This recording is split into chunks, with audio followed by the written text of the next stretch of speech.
سامعین محترم،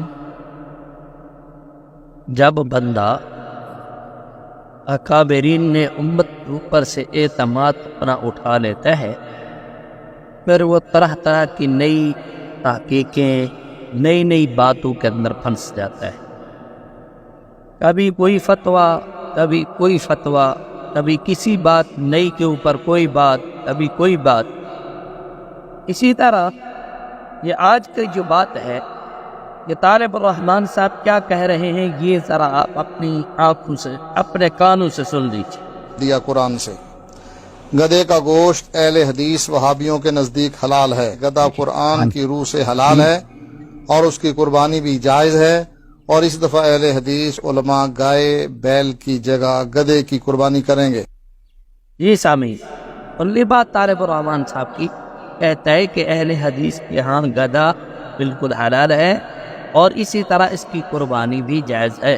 اس طرح غیر مقلدین اس سال جہاں جو ہے اور جانوروں کی قربانی کر رہے ہیں تو گدھے کی بھی قربانی کر رہے ہیں۔ ماشاءاللہ، کئی دن پہلے اس کی ویڈیو آئی ہوئی تھی، اس کے اندر کہہ رہا تھا انگلش کے اندر اگر کوئی بندہ یا پشتو کے اندر اگر کوئی بندہ نفل پڑھنا چاہے اور جو ہے پشتو کے اندر وہ کرنا چاہے تلاوت وغیرہ، بالکل ٹھیک ہے، نوافل کے اندر یہ جائز ہے۔ اچھا، شکل بھی دیکھ، وہ مصیبت سی نظر آ رہی ہے، بڑا نظر آتی ہے جب اس کو دیکھا جائے۔ ایسی باتیں خدا کے لیے طالب الرحمن صاحب، اگر آپ نے امت کے جو ہے اکابرین کے اوپر اعتماد کیا ہوتا تو آج آپ کی یہ حالت نہ بنتی۔ دیکھیں، جناب رسول اللہ صلی اللہ علیہ وسلم نے خیبر کے موقع کے اوپر ان گدھوں کو جو ہے حرام کر دیا تھا کہ یہ گدھے کھانا حرام ہے۔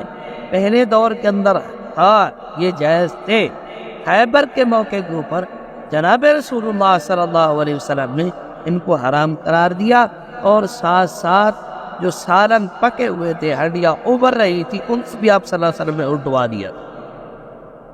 اب بتائیے، آپ صلی اللہ علیہ وسلم تو ان کا پکا ہوا سالن چلو ایک دن کے لیے کھانے کی اجازت بھی نہیں دے رہے، لیکن جو ہے یہ ماشاءاللہ طالب الرحمن صاحب کہتا ہے کہ یہ جو ہے بالکل کھانا جائز ہے۔ اس سال جو ہے قربانی بھی اسی طرح جو ہے اور جانوروں کے ساتھ اس کی بھی کریں گے۔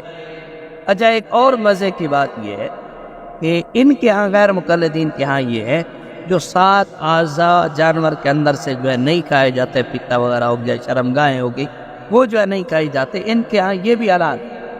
یہ کہتے ہیں کہ اس کے اوپر کوئی دلیل موجود نہیں ہے کہ یہ چیزیں جو ہے کھانا جائز نہیں، کوئی دلیل نہیں، مطلب یہ ہے کہ وہ کھانا بھی جائز ہے۔ تو انہوں نے تو مہنگائی کی کمر توڑ کر رکھ دی ہے۔ گدھے کو جب حلال کر دیا، ماشاءاللہ بکروں کا ریٹ تو نیچے آئے گا ہی آئے گا، کیونکہ جب گدھے جو ہے حلال کرا دیے، گدھوں کی قربانی کو جائز کرا دیے، اس میں گوشت بھی زیادہ ہوتا ہے اور ساتھ ساتھ وہ 7 اعضاء بھی کھائیں گے، مزہ آ جائے گا ان کے لیے۔ دعا ہے کہ اللہ رب العزت ہمیں ان جیسے جاہلوں سے جو ہے ہمیں محفوظ